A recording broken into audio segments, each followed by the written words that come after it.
The continent of Antarctica is a modern-day geopolitical anomaly. It contains the largest unclaimed plot of land left in the world, has no indigenous population, and remains largely disputed with 7 countries laying claim to various sections, some of which overlap. Antarctica has become a protected haven for science held together by a 65-year-old treaty and lies somewhat outside of the normal functioning of international law. Who technically owns Antarctica, and what is so enticing about this freezing cold block of ice at the end of the world? In this video, we will explore the history of the world's colonial contest for Antarctica and the modern geopolitical mess it has left behind. It all began with the Greeks, who theorized about Antarctica before it was even known to exist. They assumed that if there was land at the North Pole, there must also be land in the South to balance it out. Perhaps not the most logical thought process, but in this case, they were right. The Greeks referred to the land in the North Pole as Arcticos, coming from the word Arctos, which means bear. This was in reference to the Ursa Major constellation in the shape of a bear located in the northern portion of the sky. So, they named the hypothetical landmass at the South Pole Anti-Arcticos, meaning opposite of the bear. Eventually, the Romans came along and named this still unseen mass of land Terra Australis, meaning southern land. Terra Australis began showing up on maps as early as 1523, long before anybody had actually found Antarctica or mapped out its exact shape and location. Countries quickly began making claims on this theoretical southern land. In 1539, the Spanish monarchy established the official Governorate of Terra Australis and claimed Antarctica for itself. Spain assigned command of this presumably real territory to the Spanish conquistador Pedro Sánchez de la Hoz, along with all land south of the Straits of Magellan. Eventually, this claim was incorporated into the Governorate of Chile, setting the stage for future disputes between modern-day Chile and Argentina on the portion of Antarctic land closest to the tip of South America. Age of discovery in Europe brought with it a desire to venture south and finally locate the fabled land at the South Pole. From the 15th to the 17th century, countless expeditions from Spain, England, France, and the Netherlands all attempted to find Terra Australis with no success. It wasn't until 1820 that Antarctica was finally sighted for the first time by the very Russian explorer Fadi Fadayevich Bellingshausen, narrowly beating out the British, who found it only 2 days later. In the 1890s, international interest in Antarctica began to increase dramatically. This ushered in the so-called heroic age of Antarctic exploration. Belgium, Germany, Sweden, and Japan now entered the race, competing with long-interested parties like France, Britain, Russia, Australia, and New Zealand. This global race for Antarctica would set the scene for the territorial competition of the early 20th century, culminating in the Antarctic Treaty System of 1959. Before dissecting the political dynamics of Antarctica, it is important to address why countries would be interested in the land at the South Pole in the first place.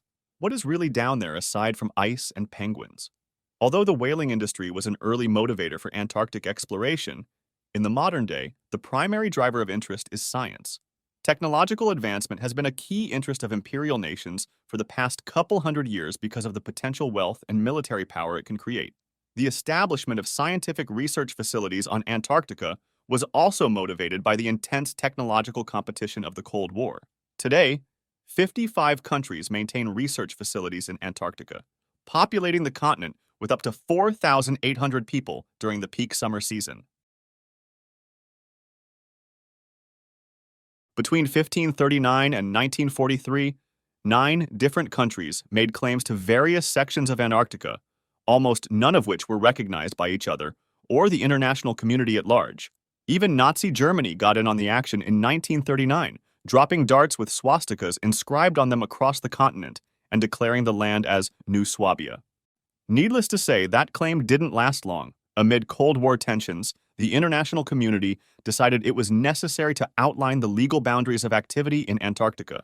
This was preceded by what is known as the International Geophysical Year, or IGY, which lasted from 1957 to 1958. The International Geophysical Year was an international project dedicated to scientific exploration. 12 countries came together to establish 55 research institutions in Antarctica within 18 months. These were the same 12 countries which would convene a year later in 1959 to establish the Antarctic Treaty System. They included Japan, South Africa, the Soviet Union, Belgium, and the United States. In addition to the 7 countries which already had territorial claims in Antarctica, which were France, Norway, the United Kingdom, New Zealand, Australia, Chile, and Argentina. The aim of the Antarctic Treaty was to preserve Antarctica as a peaceful haven for scientific research. The treaty outlawed all military use of the continent, including banning nuclear development and testing. Technically, the Antarctic Treaty did not actually recognize the territorial claims which had been previously made on the continent. Instead, it served to preserve the status quo, meaning that no new claims would be made and no existing claims could be legally expanded. It also did not prohibit participating nations from recognizing, denying, or ignoring each other's territorial claims. As a result, several of the claimant nations agreed to recognize each other's claims in hopes of legitimizing their sovereignty in Antarctica. Additionally, the United States and the Soviet Union both gave themselves the right to establish new claims in the future. Despite this technically being against the treaty, both countries unsurprisingly got away with it and reserve those rights to this day. We will now dive into each claimant country, their justifications, and their disputes with one another. Today, 7 countries maintain their territorial claims in Antarctica.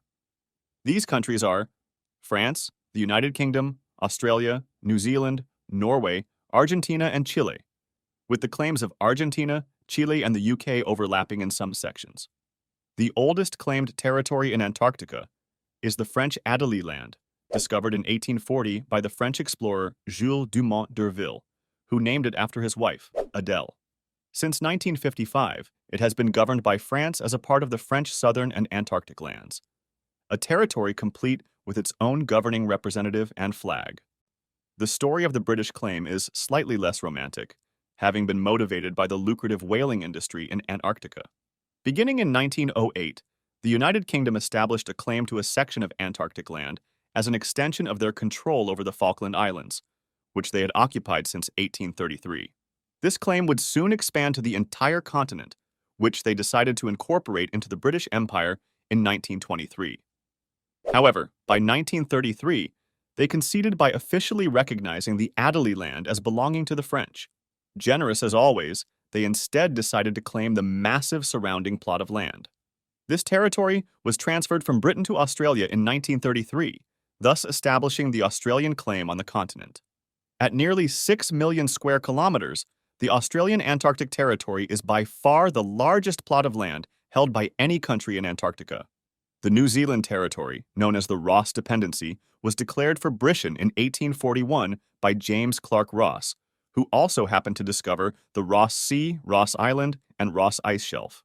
Like the Australian Territory, the claim to the Ross Dependency was transferred from Britain to New Zealand in 1923. The New Zealand claim to the Ross Dependency is recognized by all 6 other claimant countries on the island, probably because it does not overlap with any other territory.